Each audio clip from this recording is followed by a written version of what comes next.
What are we? I did not create myself. When I was embryoed in fluids, I did not choose myself.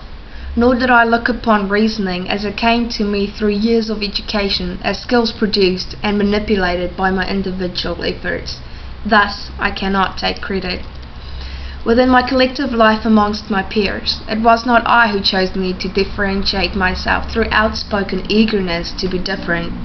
It came from the genetic makeup I was granted shape with as an undeveloped zygote in the darkness of expectation. Thus, I cannot blame myself.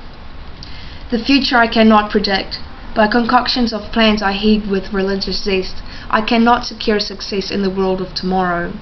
The silver shiny, smudgeless operating platform is me, and I can only operate with the goal to either save, inspect, destroy, or replace, when the tomorrow with all its symptoms is not here within my grasp.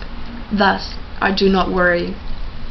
I did not create my alliances, for alliances are attracted through similar interests formed within the psyche by domestic upbringing, and I did not build myself with a specific preference of childhood circumstance.